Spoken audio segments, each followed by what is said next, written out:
அடுத்த 10 வருடம் தமிழக முதல்வர் இவர்தான்.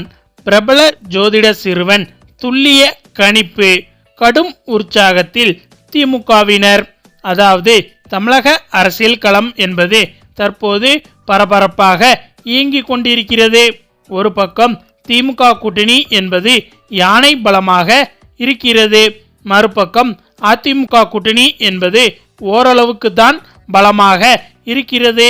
திமுக அதிமுகவிற்கு அடுத்த இடத்தில் விஜயின் கட்சி, அதனைத் தொடர்ந்து சீமானின் நாம் தமிழர் கட்சி ஆகியவையும் கூட்டணி இல்லாமல் தனித்து இந்த தேர்தலில் போட்டியிடுகின்றன.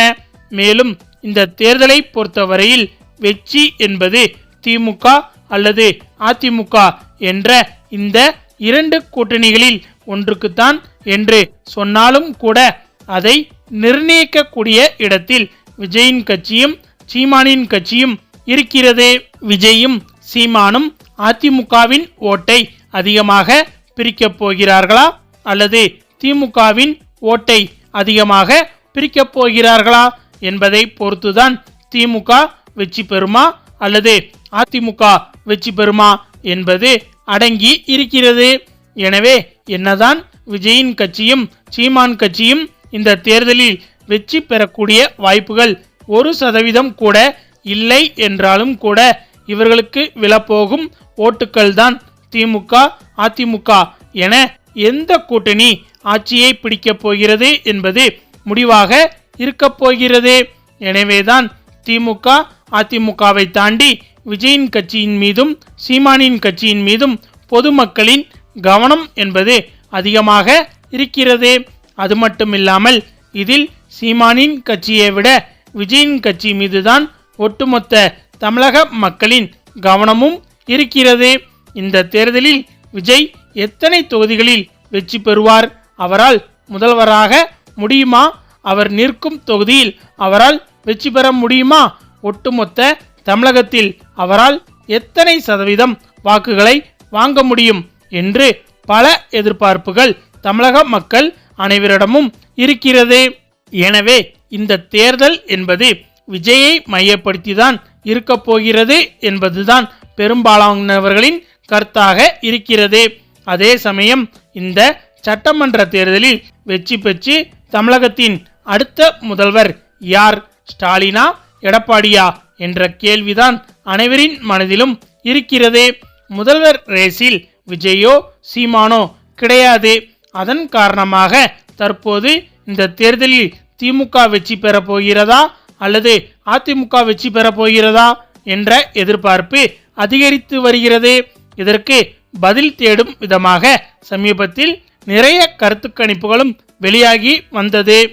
அந்த வகையில் லோக்போல் கருத்து கணிப்பு போன்றவைகள் திமுக தான் இந்த தேர்தலில் வெற்றி பெறும் என்றும், அதே போல தினமலர், சாணக்கியா போன்ற நிறுவனங்கள் நடத்திய கருத்து கணிப்புகளில் அதிமுக தான் வெற்றி பெறும் என்றும் கருத்து கணிப்புகள் வெளியாகி இருக்கிறது.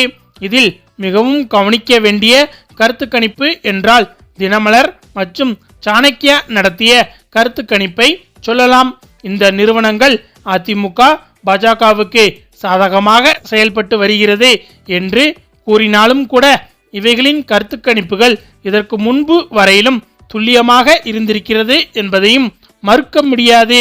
எனவே அந்த விஷயத்தை கருத்தில் கொண்டு பார்த்தால் இந்த தேர்தலில் திமுக வெற்றி பெறுவதற்கும் வாய்ப்புகள் இருக்கிறது, அதிமுக வெற்றி பெறுவதற்கும் வாய்ப்புகள் இருக்கிறது. ஏனென்றால் தினமலர், சாணக்கியா நடத்திய கருத்து கணிப்பில் திமுக 37% வாக்குகளையும் அதிமுக 40% வாக்குகளையும் பெறும் என்று கூறப்பட்டிருந்தது. அதாவது இது போன்ற கருத்து கணிப்புகளின்படி 3% இடைவெளியில் வாக்கு வித்தியாசம் இருந்தால் எந்த கட்சி வேண்டுமானாலும் ஆட்சி அமைக்கக்கூடிய சூழ்நிலை இருக்கிறது என்பதுதான் பொருள். எனவே அதை வைத்து பார்க்கும்போது என்னதான் 3% அதிமுக அதிகமான வாக்குகளை பெற்றிருந்தாலும் கூட திமுக வெற்றி பெறுவதற்கும் வாய்ப்புகள் இருக்கிறது என்பது குறிப்பிடத்தக்கது. இந்த நிலையில் மிகவும் பிரபலமான பல ஜோதிடர்கள் தமிழக சட்டமன்ற தேர்தலை முன்னிட்டு அவர்களுடைய ஜோதிட கணிப்புகளை வெளியிட்டு வருகின்றார்கள். அந்த வரிசையில் இந்திய அளவில் புகழ்பெற்ற பிரபல ஜோதிடர் ஒருவர் கணித்த ஜோதிட கணிப்பின்படி இந்த தேர்தலில் திமுகவின் வெற்றி சதவீதம்தான் அதிகமாக இருக்கிறது என்று கணிக்கப்பட்டுள்ளது. அதாவது 2026ஆம் ஆண்டில் நடைபெற இருக்கும் தமிழக சட்டமன்ற தேர்தலில் முக்கியமான 2 அரசியல் தலைவர்களின் கிரக நிலைகளை வைத்து என்ன மாற்றங்கள் நடைபெற போகிறது என்பதை இப்போது பார்க்க போகிறோம். 9 கிரகங்களின் தற்போதைய கோச்சார நிலையையும் இவர்களின் ஜாதக கட்டங்களில் இருக்கும் கிரக அமைப்பின்படியும் தற்போது நடைபெற்று வரும் தசா புத்தி மாற்றங்களின் தாக்கத்தையும் வைத்து இந்த கணிப்புகள் கூறப்பட்டுள்ளது. ஒரு அரசியல் தலைவரின் வெற்றி தோல்வியை பார்க்கும்போது குறிப்பாக 6ஆம் பாவம் எதிரிகளை வெல்வதற்கான சக்தியாகும், 10ஆம் பாவம் அதிகாரம் மற்றும் பதவிக்கான சக்தியாகும், 11ஆம் பாவம் இறுதி வெற்றி ஆகிய 3 முக்கிய அம்சங்களை மிகவும் கவனமாக பார்க்க வேண்டும். இதனுடன் சேர்த்து குருவின் சஞ்சாரம், சனியின் தாக்கம், ராகு கேது மாற்றங்கள் போன்றவை மிகப்பெரிய பங்கு வகிக்கிறது. அதே போல இந்த நேரத்தில் ஓடிக்கொண்டிருக்கும் தசா புத்தி நல்ல கிரகங்களாக இருந்தால் எதிர்பாராத அளவிற்கு உயர்வு கிடைக்கும். அதன் அடிப்படையில் முதலில் எடப்பாடி பழனிசாமி அவர்களின் ஜாதகத்தை பார்க்கும்போது அவருக்கு தற்போது இருக்கும் கிரக அமைப்பில் போட்டியை எதிர்கொள்ளும் மன வலிமை இருப்பது தெளிவாக தெரிகிறது. குறிப்பாக 6ஆம் பாவத்தின் பலம் அவருக்கு எதிரிகளை சமாளிக்கும் திறனை கொடுக்கிறது. ஆனால் சனி மற்றும் ராகுவால் சில சவால்கள் இருப்பதால் வெற்றி என்பது எடப்பாடி அவர்களுக்கு எளிதாக கிடைக்காது. கடுமையான போராட்டத்திற்கு பிறகே முடிவு வரும் என்ற ஒரு நிலை அவரது ஜாதகத்தில் காணப்படுகிறது. அதே போல மு.க. ஸ்டாலின் அவர்களின் ஜாதக அமைப்பை பார்க்கும்போது 10ஆம் பாவம் மற்றும் 11ஆம் பாவம் தொடர்பான பல அம்சங்களில் ஆதரவு காணப்படுகிறது. குறிப்பாக குருவின் பார்வை மற்றும் தசா புத்தி அமைப்பு அவருக்கு மக்கள் ஆதரவு மற்றும் நிலையான அதிர்ஷ்டத்தை உருவாக்கும் வகையில் இருக்கிறது.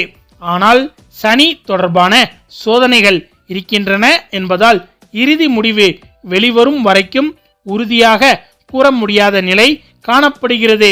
மேலும் இருவரின் ஜாதகத்தையும் ஒப்பிட்டு பார்க்கும்போது இந்த தேர்தல் மிகவும் கடுமையான போட்டியாகவே அமையும் என்பது தெளிவாக தெரிகிறது. ஒருதலை பட்சமான வெற்றி எனும் நிலை இல்லை. இறுதி நேரத்தில் கிரக சஞ்சார மாற்றங்கள், குறிப்பாக குரு மற்றும் சனியின் இயக்கம் யாருக்கு சாதகமாக மாறுகிறது என்பதுதான் முடிவை தீர்மானிக்கும் முக்கிய காரணியாக இருக்கும். எனவே கடைசி நிமிடம் வரை இந்த தேர்தலின் முடிவு சஸ்பென்ஸாக இருக்கும் என்று ஜோதிட ரீதியாக கூறப்பட்டுள்ளது. அதே சமயம் முதல்வர் ஸ்டாலின் அவர்களின் ஜாதக கட்டத்தை இன்னும் ஆழமாக பார்க்கும்போது 10ஆம் பாவமும் 11ஆம் பாவமும் மற்றும் குருவின் சாதகமான பார்வை மற்றும் தசாபுத்தி காரணமாக இறுதி நேரத்தில் அதிகார நிலையை தக்க வைத்துக் கொள்ளும் வாய்ப்பை உருவாக்குகிறது என்பது குறிப்பிடத்தக்கது. ஆக மொத்தம் இந்த தேர்தலில் அதிமுகவை விட திமுகவுக்கு தான் வெற்றிக்கான வாய்ப்பு என்பது அதிகமாக இருக்கிறது என்பது தெளிவாக தெரிகிறது. மேலும் இந்த தேர்தலில் போட்டி என்பது கடுமையாக இருந்தாலும் முதல்வர் ஸ்டாலின் வெற்றி பெறுவதற்கு வாய்ப்புகள் கூடுதலாக இருக்கிறது என ஜோதிட கணிப்புகள் கூறுகிறது. மேலும் குறிப்பாக இந்த தேர்தலில் வெற்றி பெற்று முதல்வராகும் ஸ்டாலின் அவர்கள்தான் அடுத்த 10 வருடம் தமிழகத்திற்கு முதல்வராக இருப்பார் என்றும் ஜோதிட கணிப்பில் கூறப்பட்டுள்ளது என்பது குறிப்பிடத்தக்கது. ஓகே ஃப்ரெண்ட்ஸ், இதை பற்றிய உங்களுடைய கருத்துக்களையும் மறக்காமல் கமெண்ட்ல சொல்லுங்க. மேலும் இந்த வீடியோ பிடிச்சிருந்தா லைக் பண்ணுங்க, ஷேர் பண்ணுங்க, நம்ம சேனலை மறக்காம சப்ஸ்கிரைப் பண்ணுங்க. தேங்க்ஸ் ஃபார் வாட்சிங்.